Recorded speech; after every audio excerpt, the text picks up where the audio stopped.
Estamos dentro da conferência onde o título é Visão e Liderança, Atitudes que Geram Crescimento. Hoje de manhã eu acho que nós vamos tentar abordar no tempo que eu tenho o que for possível, tá certo? Que horário que eu tenho que parar mesmo? 11 horas. 11 horas é meu máximo, tá certo? Vamos ver aqui. 1h30. Muito bem. Prometo parar às 11 horas. Conhece aquela história do neto? O avô levou o neto na igreja. E aí o neto queria saber o que significava, todas as coisas. Então, quando o camarada começou a cantar o louvor, o neto perguntou: vô, o que significa isso? Não, é o louvor, é a música, estamos adorando a Deus. Aí, daqui um pouco teve oferta. Vô, o que significa isso? Não, estamos tirando oferta, tal, não sei o quê. Aí o pastor subiu para pregar e ele tirou o relógio assim e colocou em cima do púlpito. Ele falou: vô, o que significa aquilo? Não significa nada. Aquele relógio ali não significa nada. O pastor vai pregar até quando ele achar. Muitos anos atrás, quando o Newton ainda era jovem, eu vim pregar numa igreja onde ele era pastor, ele estava sentado aqui na frente, e você lembra dessa história, Newton? E aí eu estava lá pregando, e eu estava animado. De repente o Newton diz assim: amém, faraó.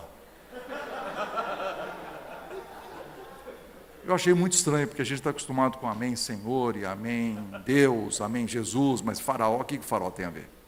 Né? Aí eu continuei pregando, e ele: amém, faraó. Eu falei: meu Deus, deve ser um cacuete aqui novo dessa igreja, que está acontecendo? Finalmente, quando ele falou a terceira vez, eu sentei do lado dele e falei: que negócio é esse de amém, faraó? Ele disse: deixe o meu povo ir. Então, mais ou menos lá pelas 11, alguém diga aí amém, faraó, e nós vamos saber, tá certo? Muito bem, eu vou usar esse lugar aqui para escrever coisas, isso será projetado lá em cima. É o jeito de você tomar nota e o jeito de você crescer. Antes, eu quero fazer propaganda só um pouquinho do Instituto Haggai. Tem um folhetinho pequeno lá atrás, não tem para todo mundo, só tem uns 50, mas várias pessoas aqui da igreja já têm estudado no Instituto Haggai. O Instituto Haggai está em 188 nações do mundo, tem mais de 104.000 pessoas que fizeram o curso, e é oferecido no Brasil, em português, de sábado a quarta-feira, 5 dias de curso. As datas estão nesse cartãozinho, mas estão também no site. O curso, há um engano sobre isso, há um engano de que o curso é para pastor ou obreiro, esse tipo de coisa, certo? Então, quando eu falo que é para líder cristão, o sujeito sentado no banco, ele escuta presbítero, diácono, entendeu? Eu não estou falando líder eclesiástico, eu estou dizendo líder cristão. Um líder, um homem, uma mulher de Deus que estão no mercado de trabalho, um profissional, uma pessoa que lidera de alguma forma. 62% das pessoas que estudam conosco não são pastores, nem são obreiros, eles são pessoas que são normais.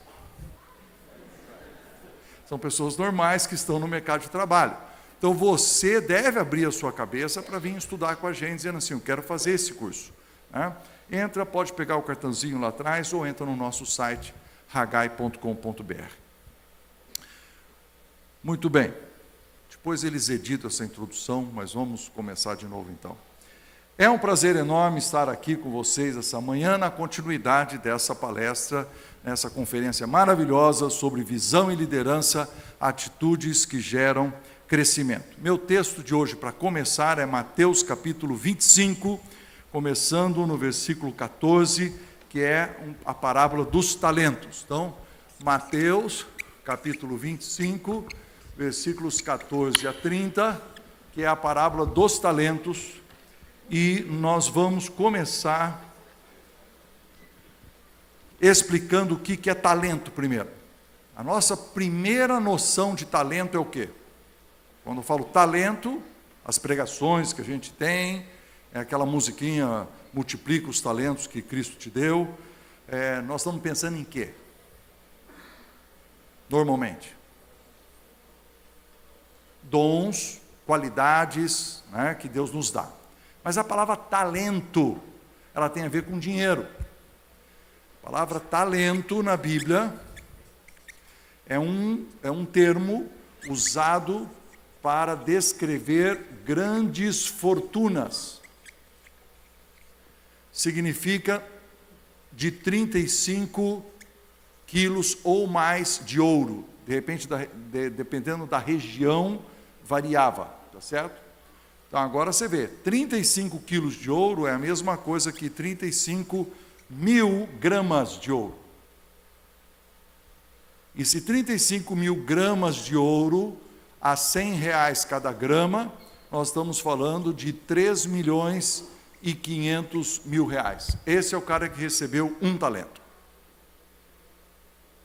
Deu para entender? O cara que recebeu um talento, aquele cara que falou assim, nossa, mas eu recebi só um talento, foi 3,5 milhões. Você deu para entender? O cara que recebeu 2 talentos, ele recebeu 7 milhões. E o sujeito que recebeu 5 talentos foi o quê? 17,5 milhões. Então, a primeira coisa que nós temos que entender ao nos aproximar dessa parábola é que ele não está falando, ele não está pegando o ouvinte original da palavra, da parábola, não estava pensando em talentos como dons. Ele estava entendendo que era uma história sobre dinheiro do primeiro século, ele entendeu isso perfeitamente. E por isso os termos que serão usados, saiu a negociar, faz sentido, saiu a negociar, tinha a ver com dinheiro, tá certo? E daqui então tem muitas lições de empreendedorismo nessa história que Jesus contou, tá certo? Então vamos ler juntos lá, versículo 14, Sandro, o que diz? Pois será como um homem que, ausentando-se do país, chamou os seus servos e lhe confiou os seus bens. Pronto, só até aí.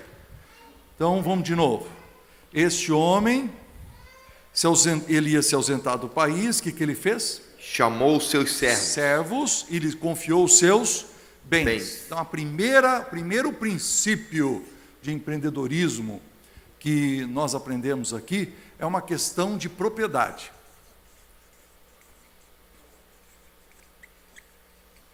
De quem é o dinheiro? Exatamente. Quando ele diz, lhe entregou os seus bens, versículo 14, não era, ele só estava dando para eles administrarem. Então, essa é a primeira convicção que o empreendedor cristão precisa ter. Eu tenho uma empresa, ela não é minha. Eu tenho uma casa, ela não é minha. Eu tenho um carro, ele não é meu. Isso aqui não é meu.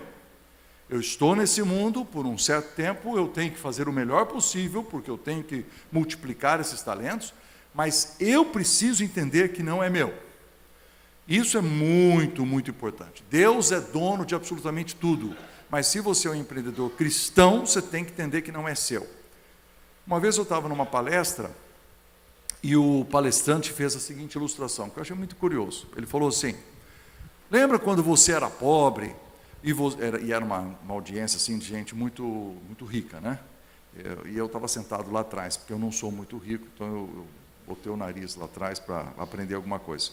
E aí ele disse assim para esses ricaços que estavam na frente, lembra quando você era pobre e você comprou um sofazinho, que é aquele de 2 lugares, com o braço gordo desse tamanho, duro para chuchu, mas era o único sofá que você podia comprar, e você sentou nele e falou, né, que bom, R$450, você comprou aquele sofá. E tudo bem, mas aí você foi melhorando de vida, e você falou assim, puxa, eu queria ter um sofá melhor. Então, como você melhorou, e você quer ter um sofá melhor, então você vai e compra um sofá de R$2.000. Então, aquele que você tinha gastado 500, agora você gastou 4 vezes mais. Só que quando você senta no sofá de R$2.000, o seu traseiro lhe manda um sinal, dizendo assim, uau,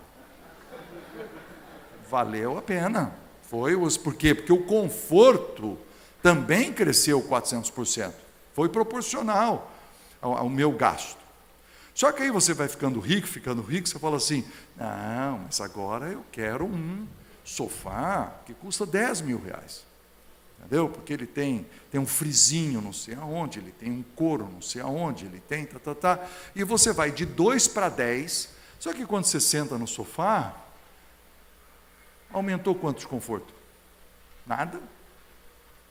Você só gastou o dinheiro. Né? Aí ele falou assim, mas vocês são ricos, né? Vocês compram barcos e compram helicópteros e não vai poder comprar o sofá de 10? Pode comprar. Não estou proibindo de comprar, o palestrante dizendo, né?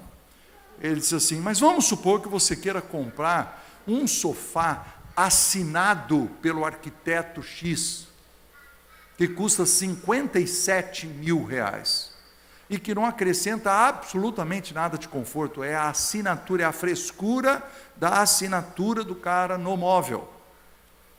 Aí esse homem, palestrante, vira para aqueles homens ricos ali e fala assim, eu sei que você tem dinheiro e que você pode gastar como você quiser, afinal você o ganhou.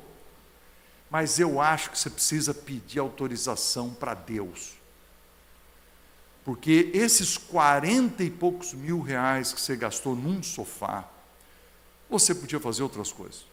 Você podia pagar a faculdade inteira de uma pessoa, 4 anos, 5 anos. Você podia fazer o bem de outras formas. Então, gastar só por causa da sofisticação, eu não estou dizendo que não pode, porque existe o banqueiro que tem relacionamentos com pessoas riquíssimas, e talvez ele sinta a necessidade de ter algumas coisas assim, mas, cara, pedir licença para Deus. O que ele queria ensinar é esse o princípio.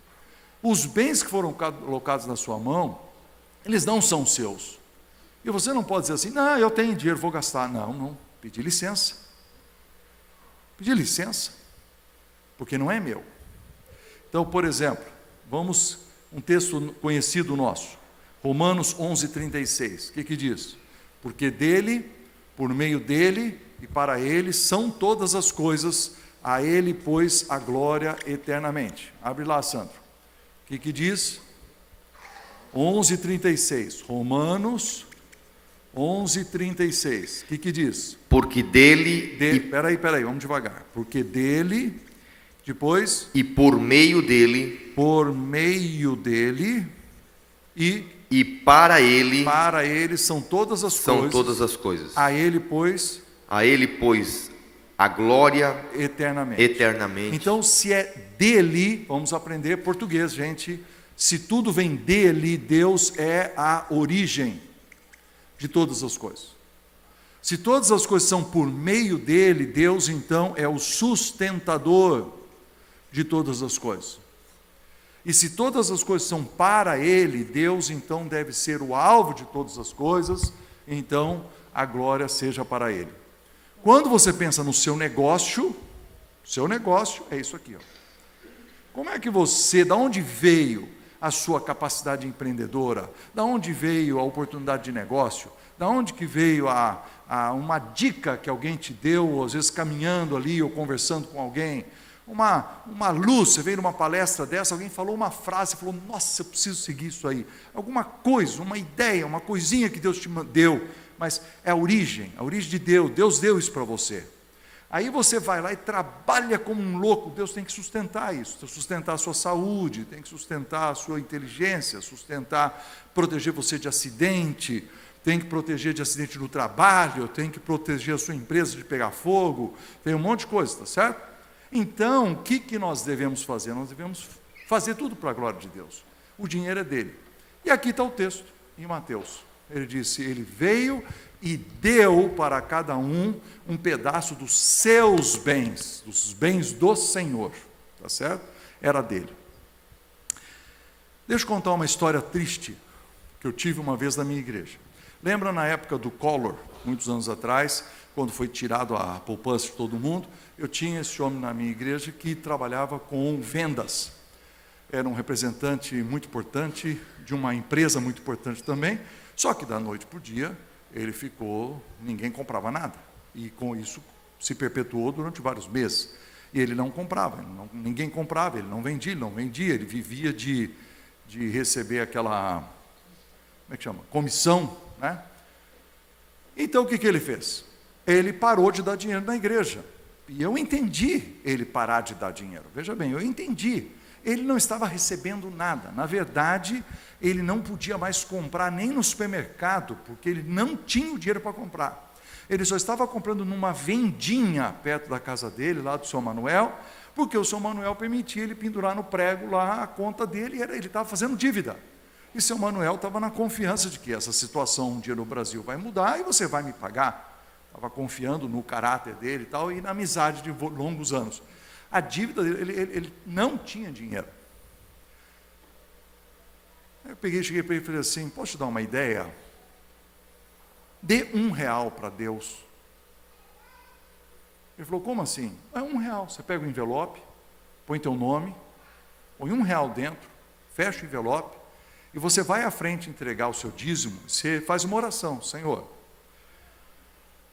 Lembra, Senhor, quando eu entregava o dízimo, quando eu entregava a oferta. Lembra, Senhor, quando eu era próspero. Lembra, Senhor, quando eu não estava nessa crise. Eu quero dizer para o Senhor que eu não me esqueci do Senhor.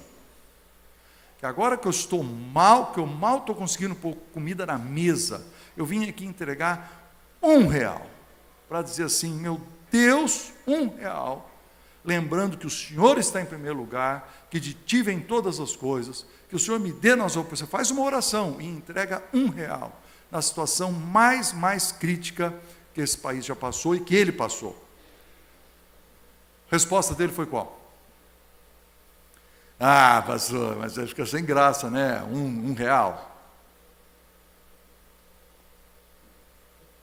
Ou seja, ele preferia dar nada do que R$1. Não é um negócio estranho?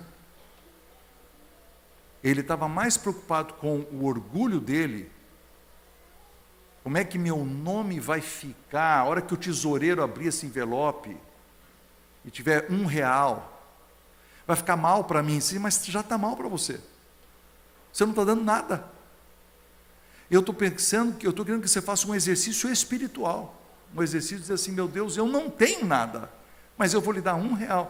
Ele não quis fazer o exercício espiritual de diante de todos reconhecer que Deus é dono do dinheiro.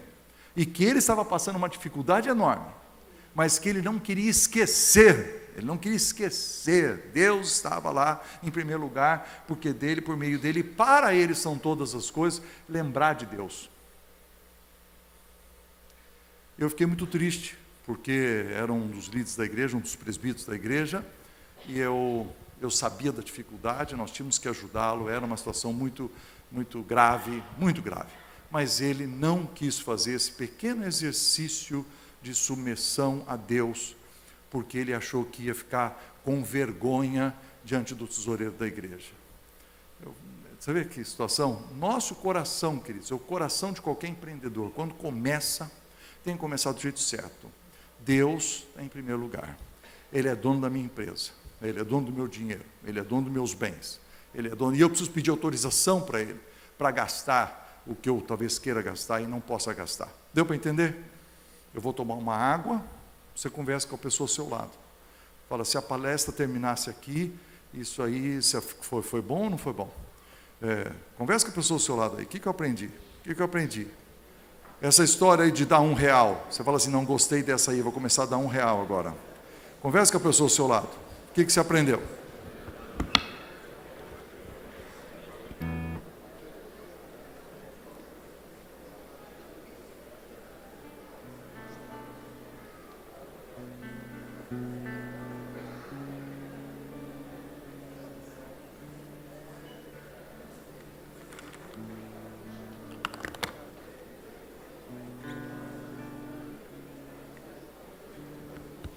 O segundo assunto dessa parábola é um assunto muito difícil. Muito difícil, tá? É o assunto sobre capacidade. Sandro, vamos ler para nós o versículo 15. O que diz? A um deu 5 talentos, a outro 2 e a outro 1, a cada um segundo a sua própria capacidade. E então partiu. Rapaz, eu acho esse versículo parece injusto. Não, não é? Não, parece injusto. Fala assim, ó, olha, para você eu vou dar 5, para você eu vou dar 2, para você eu vou dar 1, porque eu estou dando de acordo com a capacidade de cada um. O que ele acabou de dizer? Que você tem capacidade para receber 5, você tem capacidade para receber 2, e você não tem capacidade para receber 1. Aí fala assim, não, mas Deus tinha que fazer tudo igual. Pô.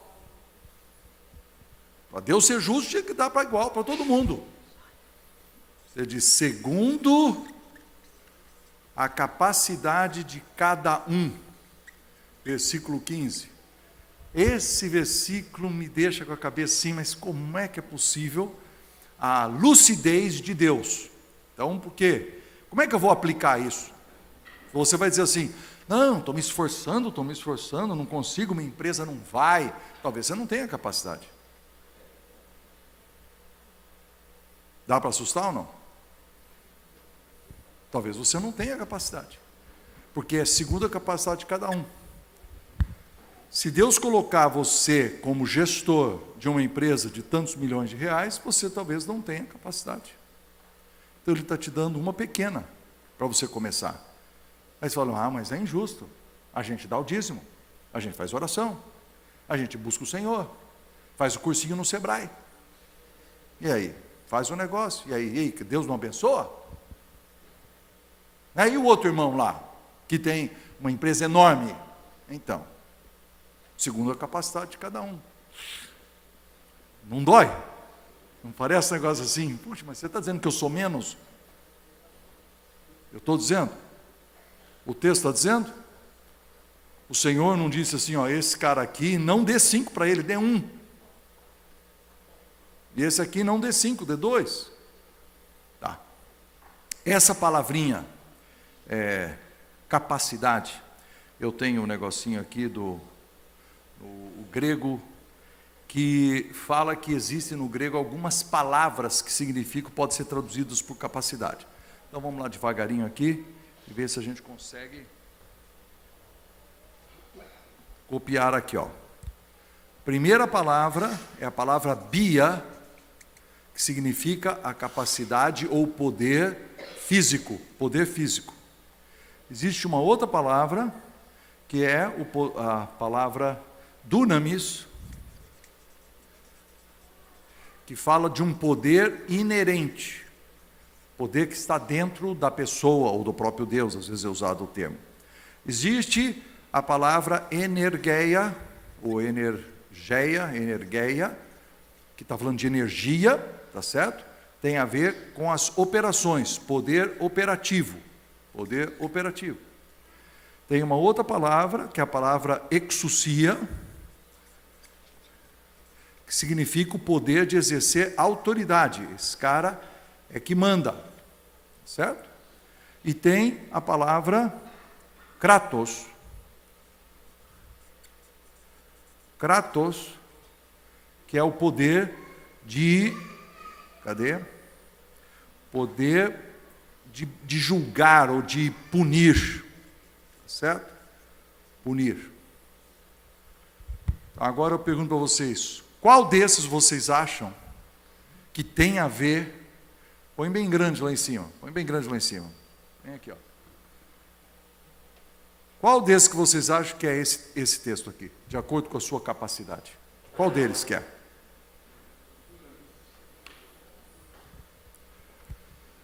Por exemplo, ele deu mais dinheiro para um de acordo com a sua capacidade física? Não foi, né? Ele deu capacidade para cada um de acordo com a capacidade inerente que cada um tinha dentro de si? É possível, não é?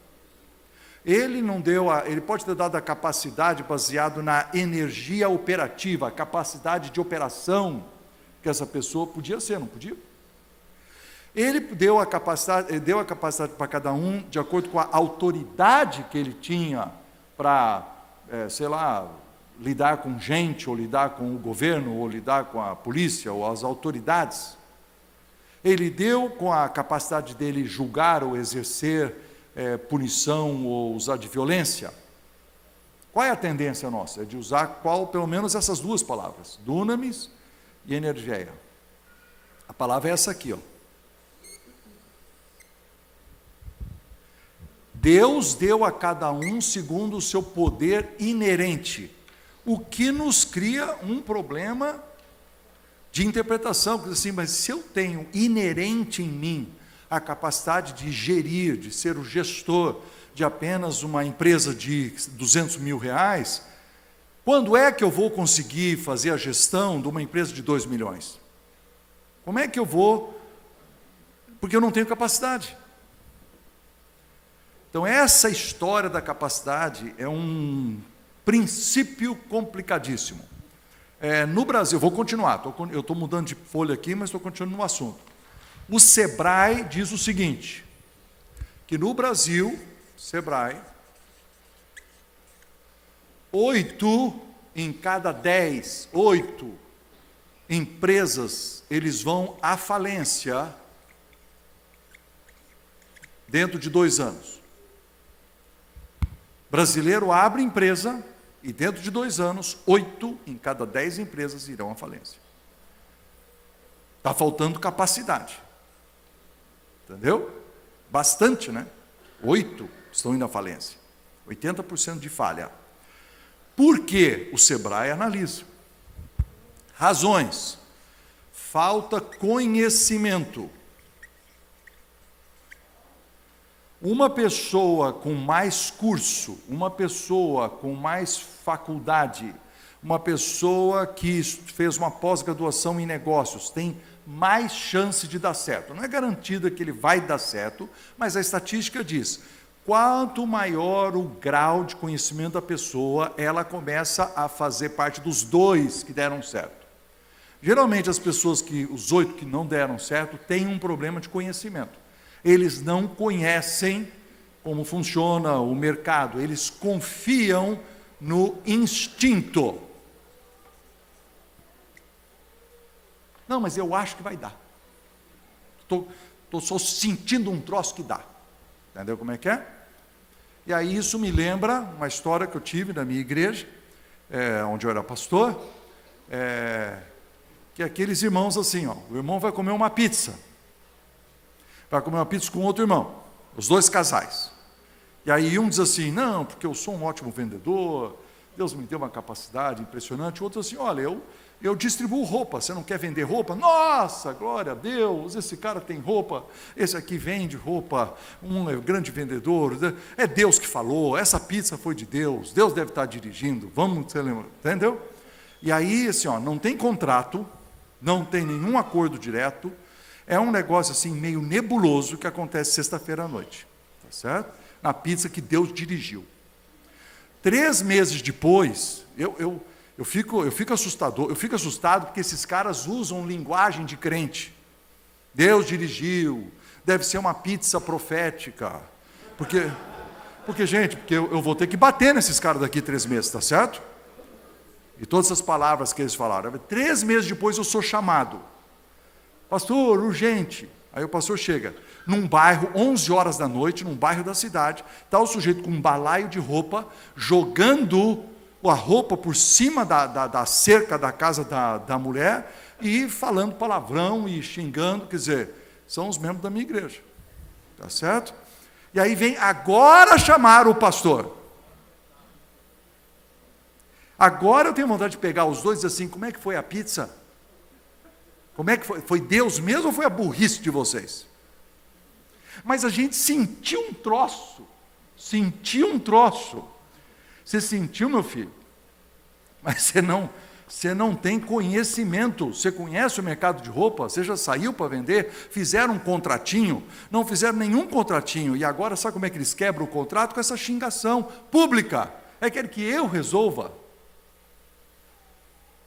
A gente resolve, né? O pastor vai lá, tenta acalmar todo mundo e tal, tem vontade de esganar, claro, mas a gente não esgana, faz tudo assim, de uma maneira gospel e amigável e tal, mas que tem vontade, tem, porque ninguém veio pedir conselho na hora de abrir um negócio, né? Ninguém foi estudar na hora de pedir um negócio, de fazer o negócio. A outra coisa que o Sebrae diz é que falta planejamento. Falta planejamento. Não se sabe preparar. Sandro, procura para nós aí Lucas 14, 28. Lucas 14, 28. Não se sabe preparar com antecedência as coisas. Não tem planejamento. Olha o que Jesus falou sobre o sujeito que quer construir uma torre. O que ele diz? Pois qual de vós, pretendendo construir uma torre, não se assenta primeiro para calcular a despesa e verificar se tem os meios para concluir? Então, qual é a primeira coisa que ele tem que fazer? A primeira coisa que ele tem que fazer, queridos, a primeira coisa que ele tem que fazer, qual que é? Está no texto. Se assentar. Ele tem que sentar. Isso aqui é muito interessante, está na Bíblia. Tem que sentar e ele tem que fazer um cálculo. E eu estou querendo enfatizar a palavra sentar, porque eu acho que tem gente que faz o cálculo andando de carro. Ele vai andando de carro assim, você fala, cara, podia investir nisso aí, hein? Entendeu como é que é? Aí, casais fazem isso, estão indo para o shopping. Ele podia comprar isso, né? Com qual dinheiro? Aqueles 300, que 300, que eu te dei 300. Não, tu já foi 300, deu. E aqueles outros 200? Que outros dois? Eles não fazem um bendito cálculo, ninguém sabe nada de onde está o dinheiro, e estão discutindo, dirigindo o carro. O que a Bíblia diz? Não! Senta! Pega uma bendita calculadora. Antes de começar a bendita torre. Não fui eu que falei, foi Jesus que falou, muito mais inteligente do que eu. Jesus está dizendo que se você não planejar, vai ir à falência. E o Sebrae está aí dizendo que é isso mesmo. Né? Outra coisa é que eles dão o que eles chamam de outros fatores. Outros fatores. Eu estou dizendo outros fatores, ele tem uma lista enorme, né? Outros fatores, por quê? Porque que não seja a dependência do empreendedor. O empreendedor tem uma mania de acreditar que tudo depende dele. Tudo depende dele. Assim, não, mas eu estou lúcido. Não, eu estou inteligente. Não, já fiz um cálculo aí. Sim, cara, mas tem outras coisas que vão acontecer errada. A economia vai piorar. Não vai ter crédito no banco. Os juros de empréstimo vai ser muito mais caro. As pessoas não têm capacidade de compra. Não tem nada a ver com você. Tem outros fatores que estão em volta, que não é você. Você pode ser um cara esperto, inteligente, que está fazendo o cálculo, mas de repente não é o momento histórico. De repente não é a hora certa de fazer o teu investimento, porque você tem um ambiente cheio de outros fatores. Agora, é verdade do outro lado, né? Quando você analisa os fatores e descobre o jeito certo de fazer, né? Esses dias eu estava na casa de alguém e ela me contou a seguinte história. No Paraná, um casal se mudou para uma certa cidade, porque o marido foi mandado embora, né, do emprego, e eles receberam uma bolada de dinheiro. Aí você recebe uma bolada de dinheiro, você vai fazer uma decisão agora. Eu vou abrir meu negócio, ou eu vou guardar, colocar numa aplicação e vou procurar emprego e vamos com calma, tá certo? Então ele conseguiu um outro emprego, mas a mulher, muito empreendedora, etc., começou a pensar numa outra possibilidade, para não ficar dependendo desse momento no Brasil, onde nós temos 12, 14, 20 milhões de desempregados, dependendo da estatística. Aí o que ele fez? Eles procuraram a Cacau Show.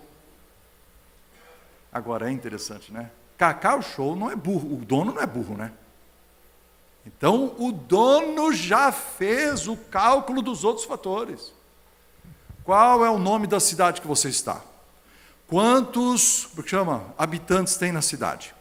Quantas fábricas de chocolate tem na cidade? Qual é a chance de você ter sucesso? Aí, como ele já fez o serviço que o empreendedor não fez, mas ele já fez, aí ele vira para a pessoa e diz assim, agora vamos fazer você, qual é a sua liquidez? Quanto dinheiro você tem? Normalmente, já como eu tenho não sei quantas mil lojas, eu já sei quanto tempo leva para recuperar o seu investimento. E aí faz todo o cálculo, eles fecharam o negócio, tiveram que vender a casa deles, olha o risco, tiveram que vender a casa deles para juntar com o dinheiro que tinha, para entrar na Cacau Show, deu absolutamente certo o negócio que eles fizeram. Bom, aí eu resolvi fazer um teste, eu mesmo. pus uma camisa bonita e fui numa loja do McDonald's. Sentei lá assim, falei, posso chamar o gerente? Chamou o gerente. Aí eu fiz um teste, foi um negócio muito bacana. Eu falei, quanto que custa essa loja aqui para comprar esse ponto aqui do... Porque você tem que parecer que você tem a grana, você entendeu como é que é? Ele falou, como é que o senhor chama? Seu Bittencourt? Não, seu Bittencourt, realmente está à venda aqui, R$400 mil o ponto. Eu falei, interessante, você não pode se assustar, você acha que 400 mil, tranquilo, 400 mil, entendeu? 400 mil, pois não. E qual é o faturamento aqui? Não, nós estamos faturando 300, 280, 320 em um bom mês, né? Eu falei, nossa, mas então dá para pagar esses 400 mil rapidamente, né? Que eu fiz. Ele falou, não é bem assim. Aí ele começa a me dizer, gente, como que funciona. O McDonald's não é tolo. Ele disse assim, faturou tantos, muito bem, paga salário, paga as obrigações sociais, paga o funcionário, fecha. Agora começa. Fundo de reserva para trocar a máquina fritadeira. Tanto por mês, porque nós já temos pela estatística que daqui a 17 meses vai ter que trocar, senão a qualidade da batata frita já é diferente, você vai perder freguês. Depois, para trocar a máquina do sorvete, para trocar a não sei o quê, a reserva não sei do quê, a reserva não sei do quê. Ele obriga você a fazer todas as reservas, aí sobra o dinheiro que pode ser teu. Aí ele falou assim, então o senhor vai receber aí uns 15 mil, 18 mil por mês. Eu falei, não, é um bom salário. Ele falou, mas não convém o senhor retirar todo o dinheiro. Porque tem coisas que eles não preveem. É melhor o senhor guardar um dinheiro por mês, porque, olha, aqui quebrou aquele banco, depois nós tivemos que pintar um negócio aqui das cores, de repente você quer fazer uma promoção, e não sei o quê, não sei o quê. Eu achei fantástico.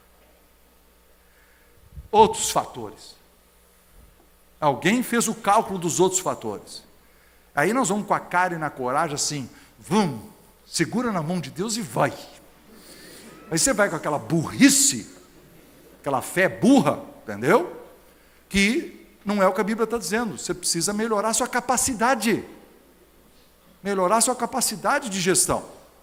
E o Sebrae está dizendo, você precisa conhecer mais, planejar mais, e levar em consideração outros fatores. Por último, eles falam de questões técnicas, etc., que você precisa conhecer também.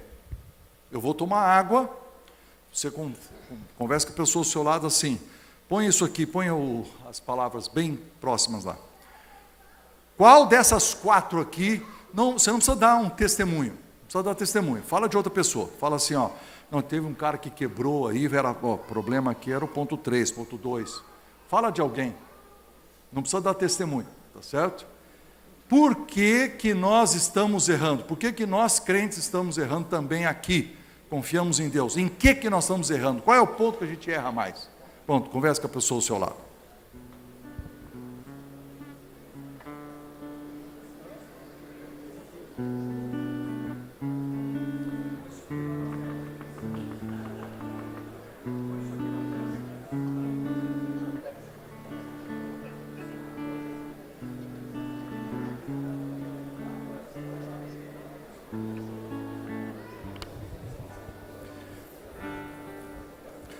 Muito bem, queridos. Só que tem uma coisa, ainda estou falando sobre capacidade, que nós precisamos escrever aqui com uma letra bem grande, que é capacidade pode ser aumentada. Isso aqui nós precisamos crer, porque o texto está dizendo que aquele que recebeu 5, no final ele estava fazendo a gestão de quantos? De 10. E o cara que recebeu 2, no final ele estava fazendo a gestão de 4. Então ele começou com capacidade para gerir 5, mas ele terminou com a capacidade de gerenciar 10. Capacidade é uma coisa que pode crescer. Você pode estudar, você pode ir atrás, você pode melhorar, fazer o cursinho do Sebrae, descobrir por que a sua empresa não está indo bem. Agora, o cara que ganhou um, ele disse, tive medo. Então, um medo paralisante. Ele não buscou a capacitação que ele precisava. Ele falou, ai meu Deus, acho que não vai dar, acho que não vai dar. E aí o medo paralisante dele não fez dele um empreendedor, tá certo? Ele apenas, eu vou chegar nele lá, daqui um pouco. Né? O que aconteceu? Então, capacidade pode ser aumentada. Mas pergunta, o que aconteceu com um cara que não aumentou? Sujeito que não aumenta.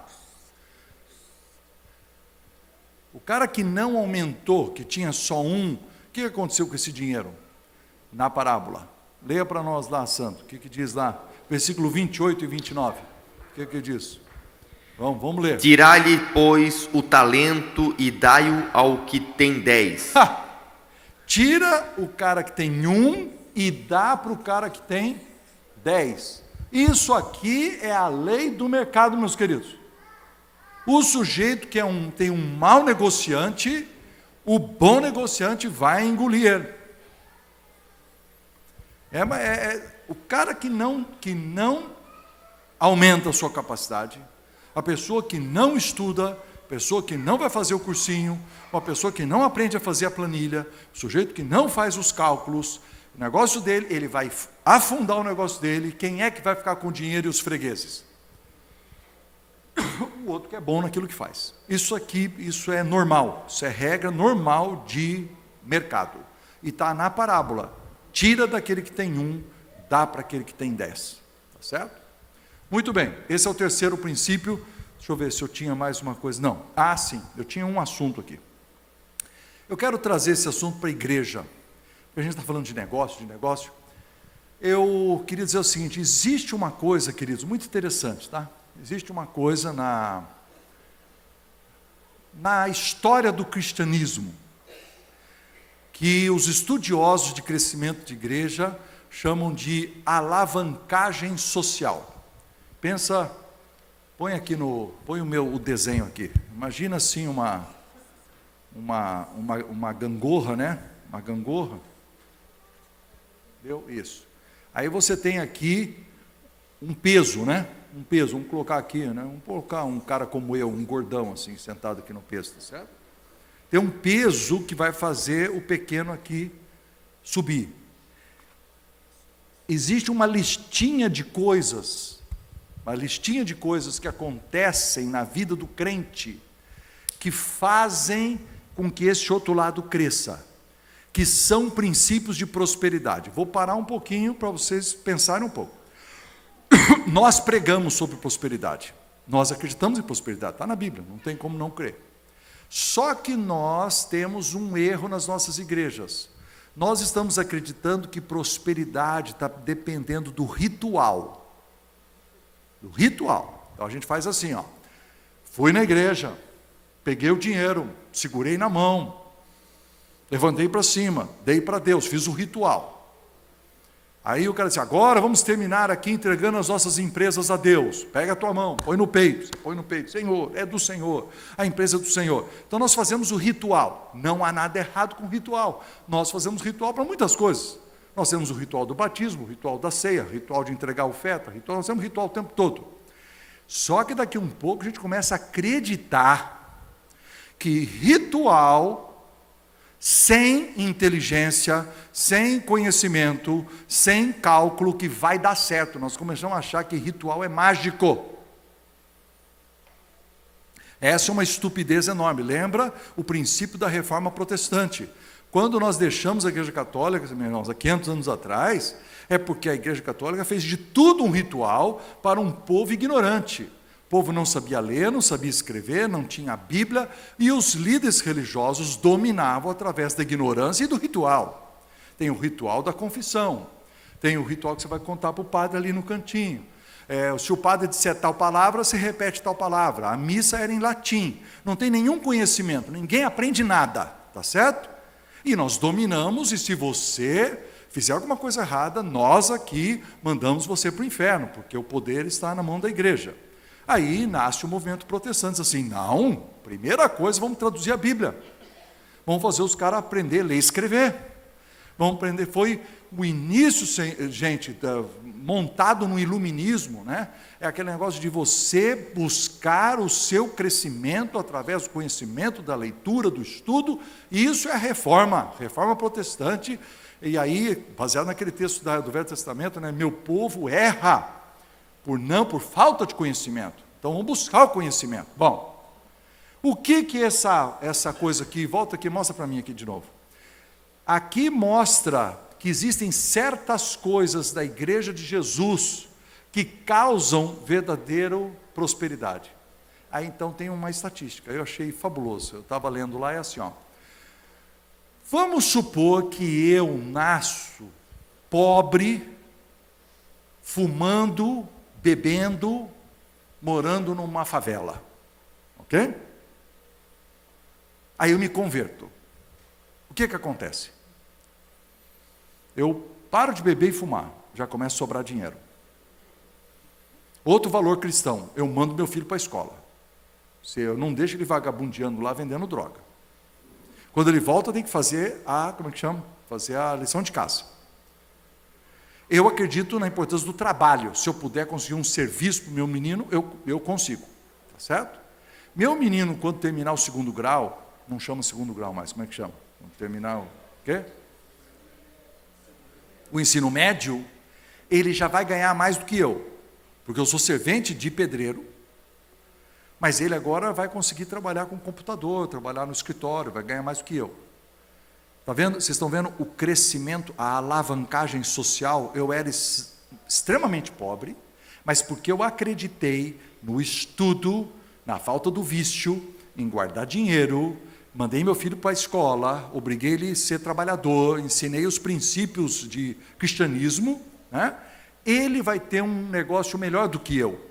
Então está comprovado historicamente de que se o meu filho não puder ir para a faculdade, certamente o filho dele irá para a faculdade e ele poderá então ter uma situação financeira melhor. Existe uma prosperidade, queridos, que ela é construída em cima do conhecimento, da inteligência, do estudo,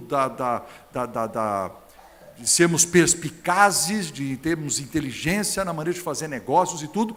E isso, se não acontecer comigo, certamente acontecerá com meu filho ou acontecerá com meu neto. É possível que eu não tenha a capacidade, mas eu vou desenvolver nele a capacidade.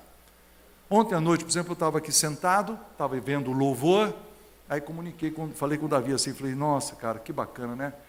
Uma igreja, não é verdade, Newton? Uma igreja é uma escola. A igreja é uma escola. Aí você vê que as 3 pessoas cantando aqui, hoje tinha outras 3 pessoas cantando. Cantar em público, pensa um pouco, onde é que você aprende isso? Na igreja. Pensa o sujeito que não vai na igreja. Qual é a chance dele cantar em público? É mínima. Na igreja, a gente aprende a falar em público. A gente fica em pé e dá testemunho. Na igreja, é uma escola. Aí quando você vai na faculdade e tem que fazer um trabalho em grupo, e tem que apresentar o trabalho, você pode ver as pessoas, ai meu Deus, né? Quem que vai dizer, não, deixa que eu faço. Quem é esse cara? É o crente. Por quê? Porque na minha igreja eu faço sempre. É verdade? É uma escola. Então, está vendo como que o cristianismo ajuda a gente a crescer? Se não é na minha geração, pode ser na próxima geração. Então, isso só para mostrar que a capacidade pode ser aumentada, e tem uma estatística chamada alavancagem social, que acontece no seio da igreja também. Isso pode afetar o seu negócio, mas pode afetar qualquer coisa na sua vida, não precisa ser só o seu negócio, o crescimento de toda a sua família. Tá certo? A outra princípio que eu quero falar é sobre, ponto 3, é sobre lucro. Lucro, versículo 16. O que recebera 5 talentos saiu imediatamente a negociar com eles e ganhou outros 5. O 17. Do mesmo modo, o que recebera 2 ganhou outros 2. Então, lucro, gente. Lucro é uma coisa que Deus espera. Ele diz assim, saiu a negociar e ganhou. Versículo, qual foi? 15 e 16 ou só 16? 16 e 17. 16 e 17. Saiu a negociar e ganhou. Deus gostaria que você e eu, na gestão dos nossos negócios, que nós aprendêssemos técnicas de boa negociação para sim ter lucro. Não é pecado ter lucro. Agora que eu vou parar um minutinho. Existe uma lucidez que nós pastores, tem muito pastor presente aqui, precisa ter a respeito disso.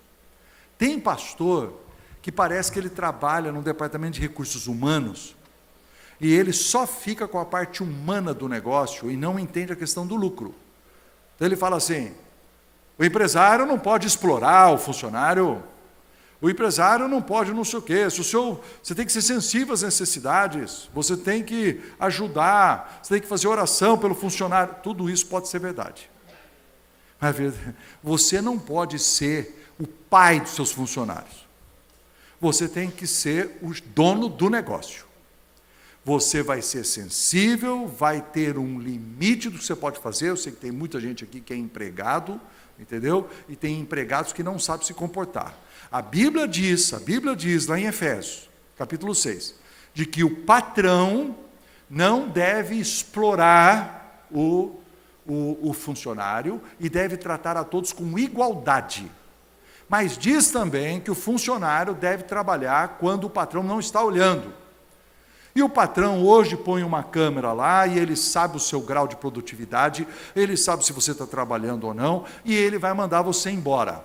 Não é errado mandar embora. Patrão crente manda o irmão crente embora, sim. Certo? Porque o patrão precisa ver, eu tenho gente aqui que precisa ter capacidade para gerar lucro. Se o sujeito é um mau funcionário, por que eu vou mantê-lo aqui? Eu tenho que manter ele embora. Ai, mas... Aí tem aqueles empregados assim que são terríveis, né? É assim, ó. Irmão, cheguei atrasado hoje aí, mas sabe o que é? Tinha uma vigília na igreja. Eu fiquei na vigília. Ó, ficou errado. Faça a vigília do sábado para o domingo. Da sexta para o sábado.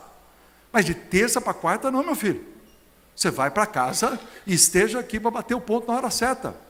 Então, o empregado quer dar aquela espiritualizada no troço. É que nem estudante, já viu? Estudante que quer passar na faculdade. Tem o outro que é budista. O budista oriental estuda que nem um doido, vai passar. E tem o crente, não estuda, mas está confiando em Deus. Entendeu? Cara, para Deus fazer ele lembrar o que ele não estudou, aí seria o verdadeiro milagre, tá certo? Ele lembrar o que ele não estudou. Aí, ainda da sexta para o sábado, no dia do vestibular, ele ainda passa a noite em oração e vai dormir no vestibular, porque está chegando lá, toma um café, pede a força do Senhor. Está errado, querido. Isso é uma burrice gospel. Nós precisamos, então, mesma coisa na relação trabalhista. Deixa eu abrir um parênteses aqui para falar esse negócio de trabalho e de falar, eu sei que a gente não gosta de falar sobre isso, infelizmente, eu não sei se tem aqui algum juiz do trabalho e tal, infelizmente existe uma tendência, eu vou falar uma coisa com todo respeito, tá certo?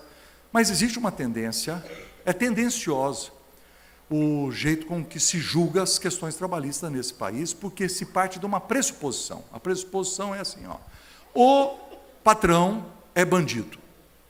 Deve estar explorando e roubando o tempo todo. Então, nós temos que ser tendenciosos a favor do funcionário, sempre. Então, um amigo meu, advogado, ele contou a seguinte história. Ele era o advogado da parte patronal, no julgamento. Ele chega à seguinte história. A moça do Recursos Humanos cometeu um erro enorme. O moço ia ser despedido. E ele tinha que assinar os documentos e fazer um exame de demissão segunda-feira. Mas o cara chegou lá na sexta e falou assim, não, pelo amor de Deus, me dá o dinheiro, porque eu marquei um churrasco, é aniversário da minha sogra, inventou uma história qualquer lá, tá certo? E a moça falou assim, mas você vem segunda-feira para assinar? Não, tranquilo, imagina, estou aqui há tantos anos, né? Então tá, ele confiou no cara. O cara pegou o dinheiro, deve ter feito churrasco, mas não voltou segunda-feira para assinar. Aí ela telefona, ela vai atrás, aquele negócio todo. 1 ano e meio depois, esse cara entra na justiça, e aqui está o que ele está pleiteando. Faz 1 ano e meio que eu trabalho nessa empresa e eles não me pagam. O que você acha que o juiz do trabalho devia fazer? Olha aqui o que aconteceu de verdade. O juiz diz assim: realmente o assunto é delicado, nós temos que ter um perito para fazer o levantamento, né? De acordo com as regras aqui do processo, quem paga esse perito é o patrão, né? Então o senhor vai depositar em juízo R$5.000, e esse dinheiro daqui 6 meses, quando for apurado, se houve, quem ganhou, qual parte que ganhou, se o patrão perdeu, ele perde os R$5.000. Se o patrão ganhou, então é restituído os R$5.000. Ok, bate o martelo, está decidido. Tendo decidido essa primeira parte, aí o cara, meu amigo, disse assim: eu já sabia o que ele queria fazer. Ele fez uma primeira decisão e agora vamos para a segunda. A segunda é a seguinte: já que o senhor vai depositar 5.000 em juízo, e vai ficar com 5.000 parado durante 6 meses, por que o senhor não dá 5.000 para esse funcionário aqui, e nós, como é que chama? Encerramos aqui, fazemos um acordo, né? O funcionário, naquele momento, disse assim: mas como assim 5.000? Eu estou pedindo 50.000, é 1 ano e meio de salário. Nesse momento, escutem, o juiz vira para o advogado daquele moço e fala assim: doutor, explica para o seu cliente aí, que se ele continuar com essa atitude, é possível que ele não receba nada. O que isso quer dizer, queridos? Que o juiz sabia, como todo mundo sabia, que a história é verdadeira, que o sujeito não voltou segunda-feira para assinar, que tudo isso é um teatro, tá certo? Mas mesmo assim ele está querendo dar R$5.000 para esse cara, que foi o que aconteceu. Aí eu pergunto assim: por que no Brasil o juiz não vira e diz assim: moço, o senhor mentiu, o senhor disse que ia voltar lá segunda-feira e não voltou, não é verdade? É ou não é verdade? É verdade, dá aqui o papel, traz o papel, assina aqui, moço, pronto, está assinado, resolveu. Senhor advogado, o senhor sabia que era mentira, não sabia? O senhor trouxe esse caso aqui, me fez perder tempo, eu estou aqui julgando uma causa que está falida, o senhor não tem um caso, então eu multo o senhor em R$3.000 por ter trazido esse caso para mim. Pronto, olha que bacana. Como é que seria, é proibido fazer isso, tá certo? Mas eu tive a ideia. Todo advogado iria pensar 2 vezes antes de pegar uma causa onde a mentira é o ponto principal. Mas nós estamos acostumados com mentira nesse país, e os julgamentos e a coisa toda, que nós estamos pedindo que dê certo dessa vez para arrumar o país aí, mas você vê, ninguém sabe de nada e ninguém fez nada. E, aliás, tem uma piadinha aí, né, como é que chama? As mulheres compram coisas... não devia gravar isso aí. As mulheres compram coisas sem falar para o marido, como é que é? É assim, uma bijuteria, um batom, uma coisa, mas a nossa amiga lá, já falecida, conseguiu comprar um triplex sem o marido sabendo nada, né? Então, as mulheres querem ter aula com essa senhora, para saber como é que a gente faz para comprar um apartamento sem o marido ficar sabendo. Bom, deixa para lá. Ok. Então, sim, existe um problema de injustiça, e eu quero que todo mundo aqui, todos que são empreendedores, tenham lucidez, queridos, lucidez a respeito da maneira como se lida com o funcionário. Igualdade, sim, sensibilidade, oração, mas lucidez. Porque existe gente bandida, existe gente que não trabalha, existe o vagabundo, existe o cara que vai te trazer prejuízo, e você vai precisar tomar decisões para você poder ter lucro, senão você vai ter prejuízo, tá certo? Tem alguns versículos aqui, vamos lá. Provérbios 15, 27. Provérbios 15, 27. Ezequiel 22. Ezequiel 22. Todo mundo abre em Ezequiel, por favor. 26 a 30. O que diz o 15, 27?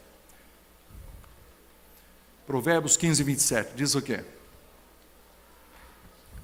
O que é ávido por lucro desonesto transtorna a sua casa, mas o que odeia o suborno, este viverá.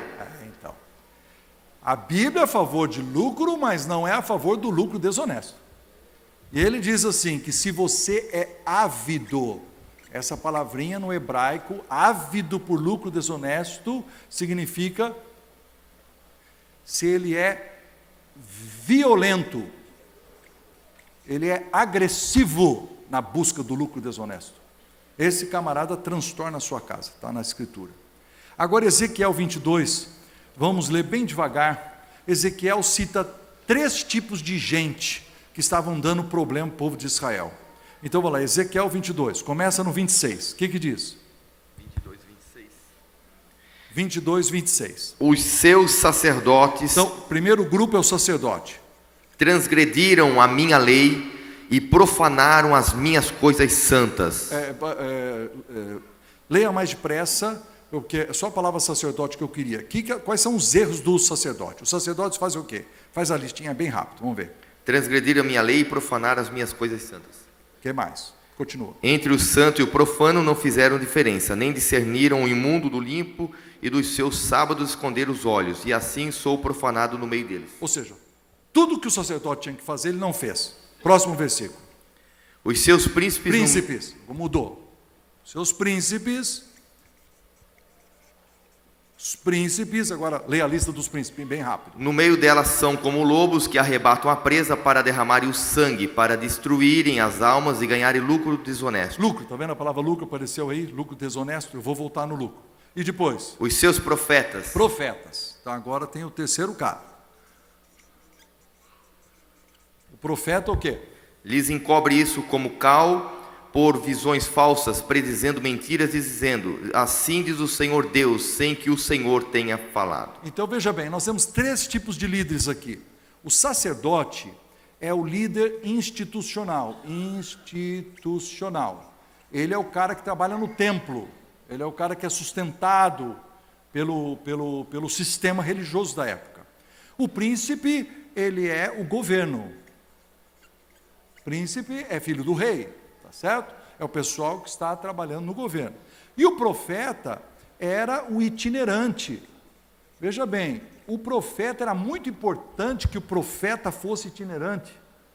Porque se o profeta começa a receber dinheiro do rei, ele ia ser tendencioso a fazer umas profecias a favor do rei, certo? Aliás, isso era comum.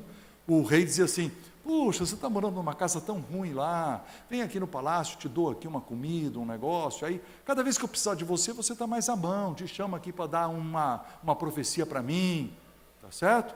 Então aqui nós temos 3 grupos, os 3 estão prejudicando o povo.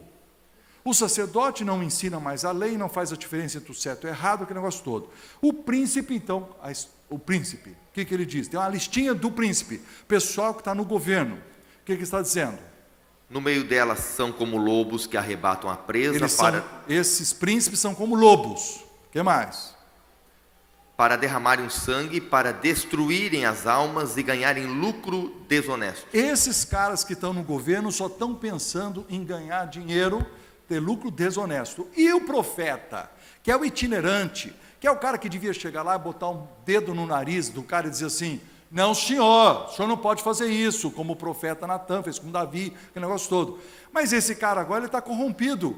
Então o que diz? Ele pôs uma pá de cal em cima daquele negócio todo. Leia de novo, o que o profeta fez?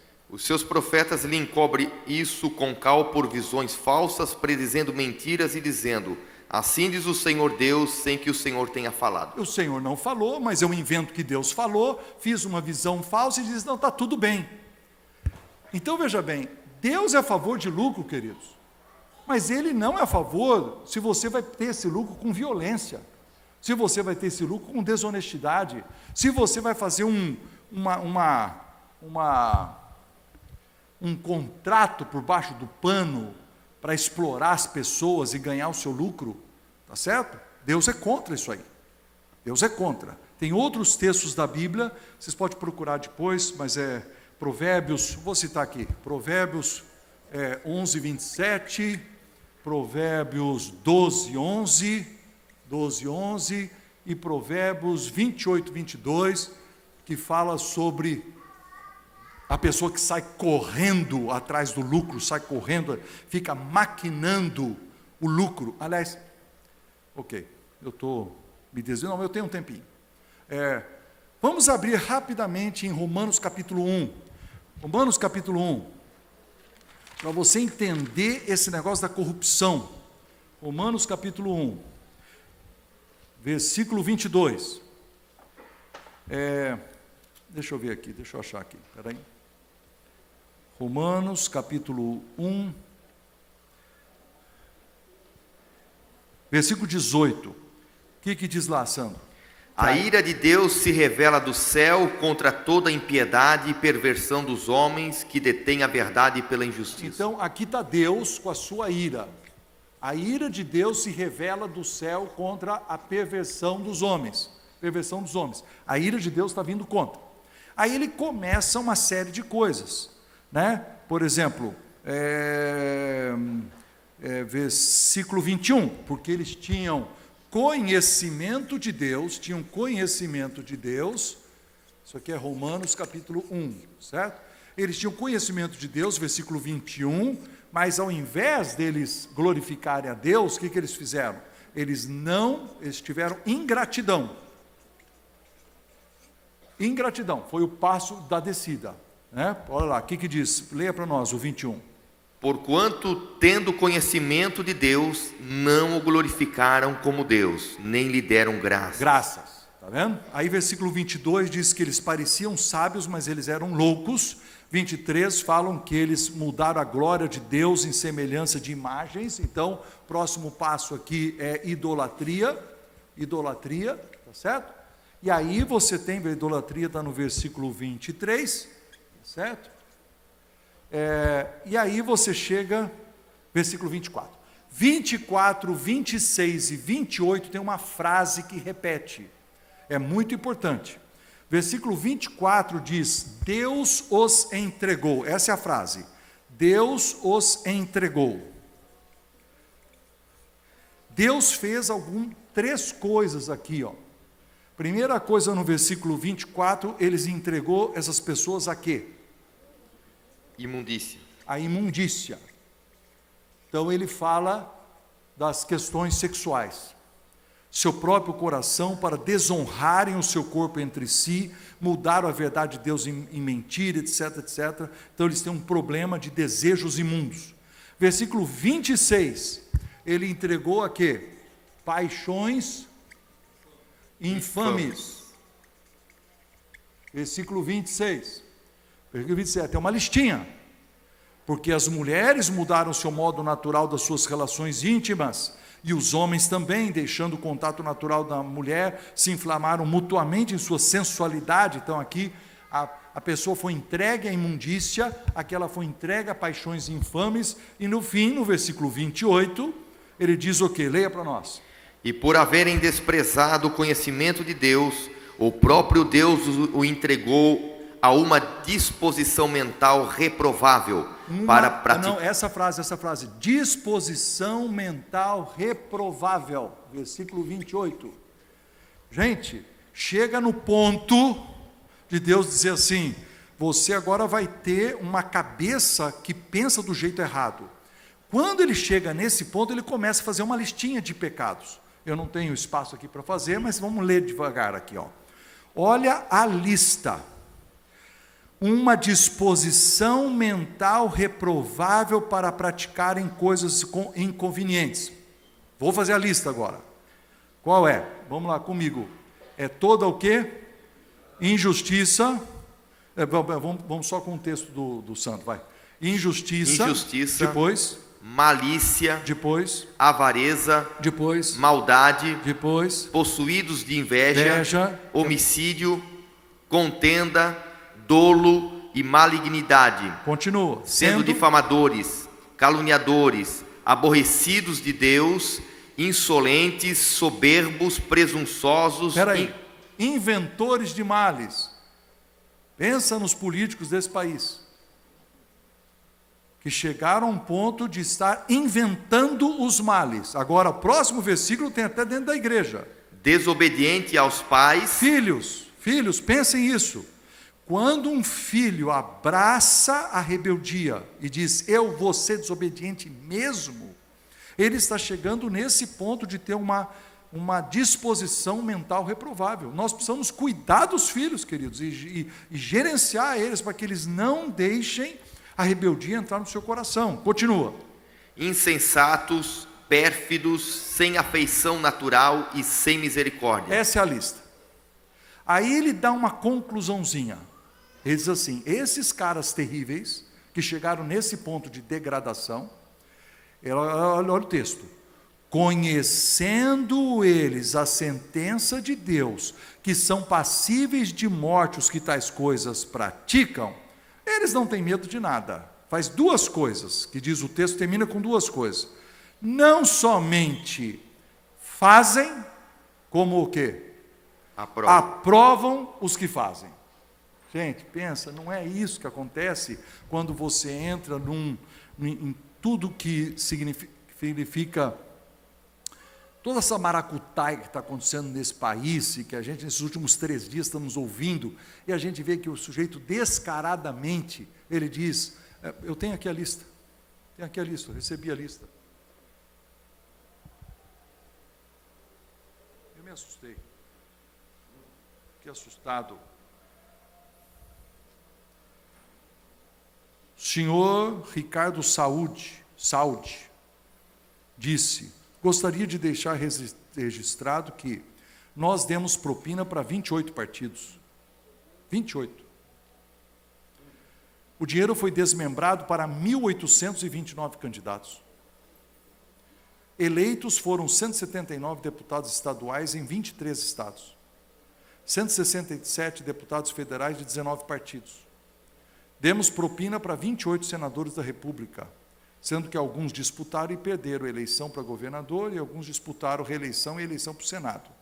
E ainda demos propina para 16 governadores eleitos, sendo, aí ele tem a lista de qual partido, que coisa. Agora, veja bem, tudo isso é tem que ser levantado para ver se é verdade ou se não é, mas eu fico impressionado a estatística que o cara tem. E ele está com aquela facilidade, assim, dizendo, olha, eu paguei isso aqui, eu comprei aquilo, eu fiz tal coisa.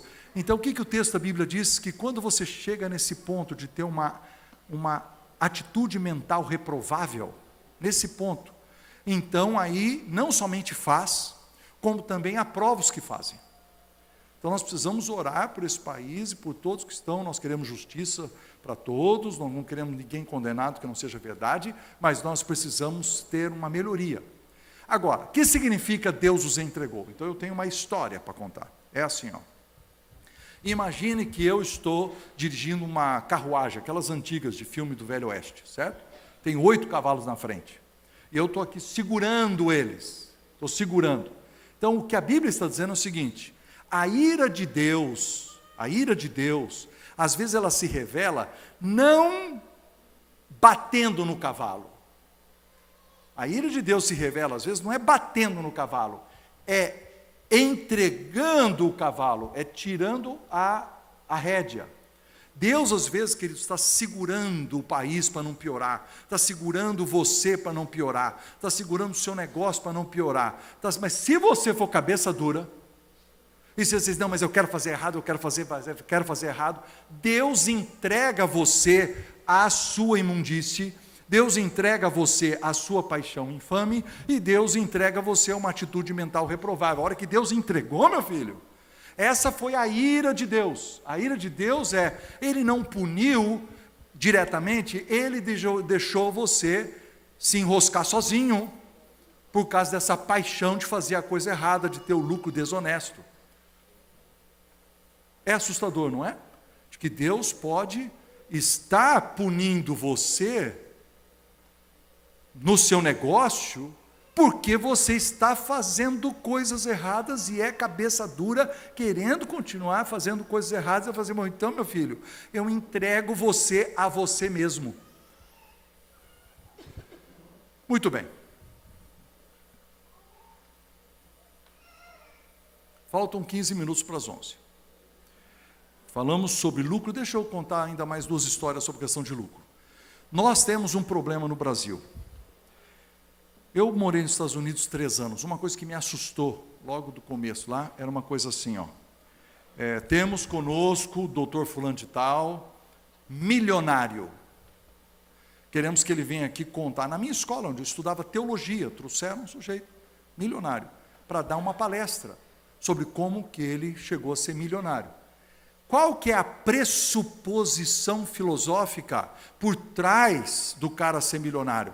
Esse cara é inteligente, esse cara é trabalhador, esse cara descobriu um bom negócio, ele soube fazer a gestão, vamos chamá-lo para dar uma palestra. No Brasil, quem quer ouvir um milionário? O milionário não quer falar. A pressuposição hoje no país é assim, temos um sujeito aqui que é milionário. Tem coisa. Ele deve ter comido uma pizza aí, deve ter um pedaço. Nós já partimos da pressuposição que se o cara cresceu, tem bandidagem. É a nossa pressuposição. Então, por isso, aqueles que crescem financeiramente querem se esconder. Mas sabe de onde veio isso, né? Lá atrás, os Estados Unidos foi fundado por crentes que valorizavam a ética judaica cristã, a importância do trabalho, a importância...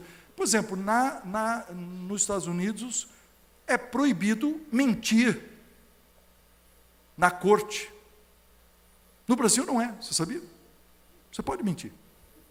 Você fala assim, eu não sei de nada. Não estou sabendo, nunca vi, estou vendo esse papel pela primeira vez. Você pode falando, não tem problema. Lá, se eles pegarem, por exemplo, você vai tirar um visto para ir para os Estados Unidos. E eles dizem assim, você já tirou um visto antes? Aí você diz, não, e você tirou. Quando eles entram no sistema, descobrem que você mentiu, você está fora para o resto da vida. Por quê? Porque você mentiu. Eu estava conversando com o Davi aqui, Davi, você falou lá dos jogadores de futebol na Alemanha. O brasileiro vai para a Alemanha, jogador de futebol, menino, está começando. Assim, ó, tem hora para levantar, tem que arrumar a cama, tem que limpar o quarto, tem que estar na hora para fazer exercício.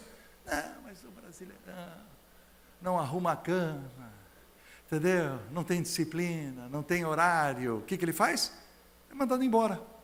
Não queremos esse tipo de cara que não é certo aqui, que não faz a coisa certa.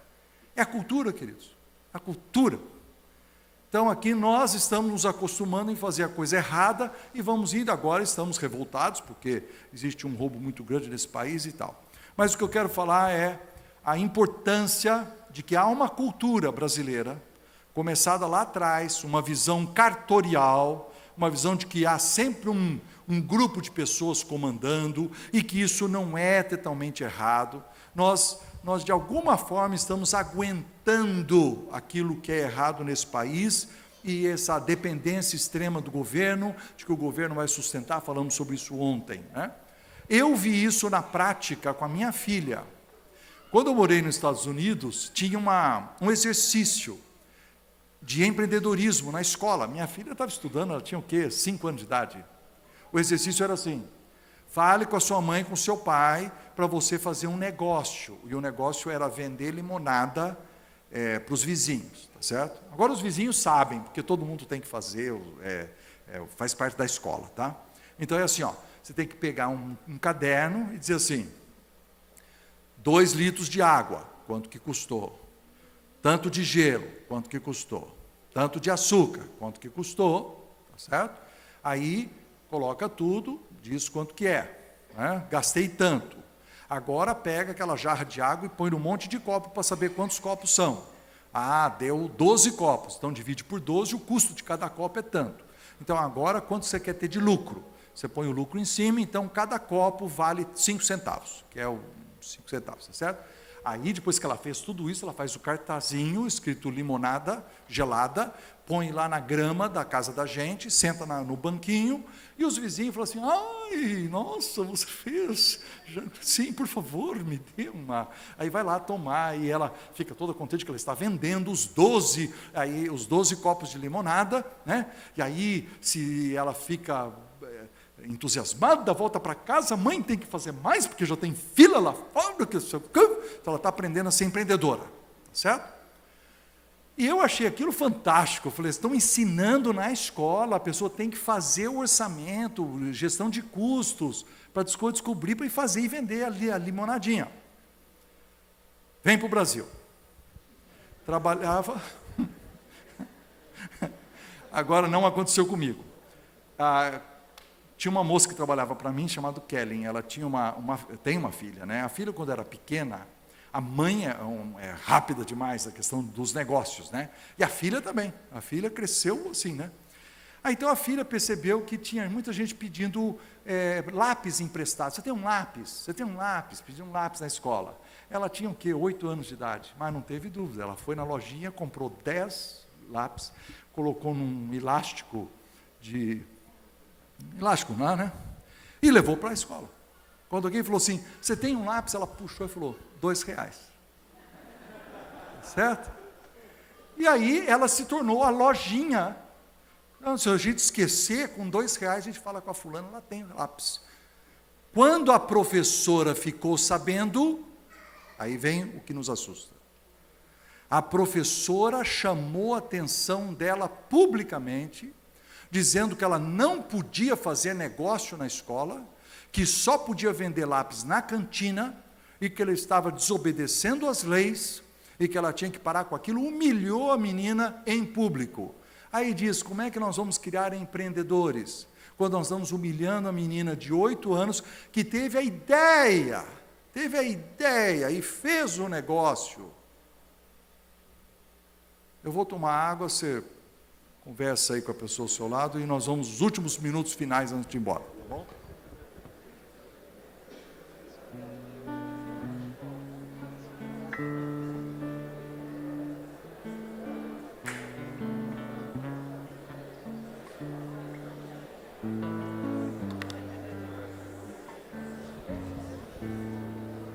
Ok, gente, eu só tenho 10 minutos até às 11. Vou só citar, certo? Alguns princípios que eu quero chegar no último, tá? Então, o princípio número 4 é o princípio da prestação de contas, porque diz o texto que aquele senhor voltou para ajustar contas com eles, tá certo? O quinto princípio é do elogio divino. Quando ele diz assim: servo bom e fiel, foste fiel no pouco, sobre muito te colocarei, entra para essa alegria enorme do teu Senhor. Quando eu falo da aprovação de Deus, nós temos que falar, né, da desaprovação divina. Então ele diz: servo mau e negligente. Eu fui procurar o significado de negligente. Negligente é quem não cuida, ou falta com devido cuidado. Ele não cuida, olha aqui, ó, ele não cuida do que ele precisava cuidar, por causa de algumas razões. Preguiça. Estou sentindo preguiça, não estou com vontade de fazer. Ou imperícia. Imperícia. Eu não sei fazer, por isso que eu não cuido, e eu não procurei conhecimento para aprender a fazer. E por último, falta de capricho. Faz, mas não faz com excelência, não faz do jeito certo, não mantém qualidade. No caso da Bíblia, ele não fez por causa de medo. Ele diz: tive medo, e por isso não fiz. E aí Deus dá uma chinelada nele, bate na mão e diz: ó, está errado. E aí nós vamos para o 7º princípio. Você deveria ter colocado o dinheiro no banco, né, Então, o investimento, princípio do investimento. Você devia ter deixado o dinheiro no banco. Leia para nós, qual é o versículo? Versículo 27. O que diz lá, Sandro? Versículo 27, o que diz? Cumprida, portanto, que entregaste o meu dinheiro aos banqueiros, e eu, ao voltar, receberia com juros o que é meu. Gente, pensa bem, isso aqui é muito importante. Nessa parábola, a primeira coisa que ele fez foi negociar. Esse cara foi elogiado por Deus. Tá certo? Aí nós temos esse sujeito que guardou, enterrou o dinheiro. Guardar é ok. É ok, mas não é o melhor. Ele podia ser pior ainda, ele podia ter gasto. Ele podia ter gasto. Isso não aparece no texto bíblico.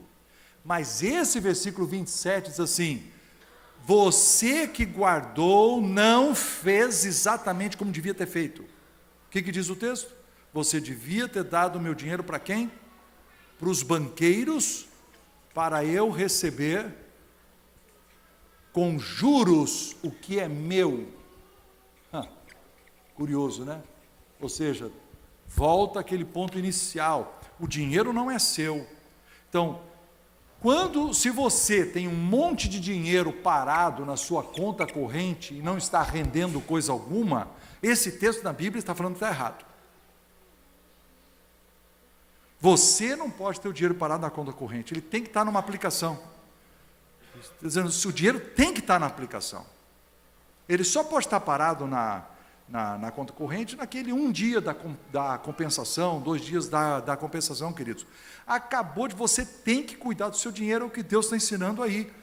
Quando o sujeito deixou lá 3,5 milhões de reais parados na conta corrente, ele leva uma chinelada da Bíblia aqui, do Senhor, que diz assim, não, você tinha que investir, porque esse dinheiro não é seu. O dinheiro não é seu. Você está administrando mal. Eu queria receber, o Senhor está dizendo, eu queria receber com juros o que é meu. Nessa hora, seria o momento da gente parar, fazer todo um estudo sobre investimento financeiro, que é o que a gente não pode fazer agora. Então, nos meus últimos 6 minutos, eu quero voltar ao primeiro ponto e falar sobre honrar a Deus.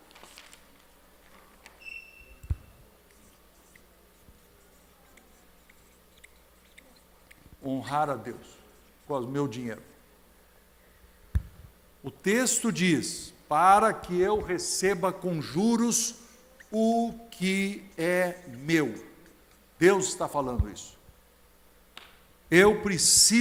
Deus está dizendo que você precisa não perder de vista de que o dinheiro não é seu. Então vamos ler 2 versículos, com isso nós terminamos. 2 Coríntios, capítulo 9. E aí, você pode abrir a Bíblia lá, 2 Coríntios, capítulo 9, versículos 8 em diante, 8, 9 e 10, ou até 11. Vamos lá, o que diz, Sandro? 2 Coríntios 9, de 8 a 11, o que diz? Deus pode fazer-vos abundar em toda graça, a fim de que, tendo sempre em tudo ampla suficiência, superabundeis em toda boa obra. Então, Deus pode você chegar no ponto de ter ampla suficiência. Olha o texto bíblico aí, faltou aqui, faltou ciência. Você pode ter ampla suficiência, mas deixou clarinho por que Deus dá dinheiro para você. Por que Deus pode fazer você abundar em toda graça e ter ampla suficiência? Para quê? Qual é o final do versículo? E como está escrito... Não, o último pedaço desse versículo 8. Para que dá ampla suficiência? Para quê? Superabundeis em toda boa obra. Então você tem que fazer boas obras. Se Deus te deu mais do que os outros, se você tem crescimento financeiro, esse dinheiro tem que ser colocado em boas obras. Boas obras, queridos, é um negócio amplo. Você pode dar dinheiro, tem que dar dinheiro para a igreja, você tem que dar dinheiro para projetos, mas a verdade é, quanto mais rico você for, mais dinheiro você tem. Você pode dar dinheiro para outras coisas. Esses dias eu soube de alguém que, um empresário em São Paulo, meu amigo, ele fez o seguinte, ele abriu, acho que eu contei essa história a última vez que eu preguei aqui, ele abriu um fundo, ele pediu para o pessoal de recursos humanos fazer um levantamento na empresa dele, de onde que os empregados moravam. Descobriu que tinha muita gente morando em casinhas sem teto, a céu aberto, como é que é? Esgoto a céu aberto, esse tipo de coisa. Sabe o que ele fez? Ele pegou 20 mil reais, criou um fundo. Nesse fundo ele colocou um gerente da empresa dele e 3 funcionários para serem os gestores, e diz: nós podemos dar empréstimo para pegar esse dinheiro, os funcionários podem pegar esse dinheiro, depois vai ser pago, né? Os funcionários vão pagar, é um empréstimo, nós não estamos dando, mas só para comprar material.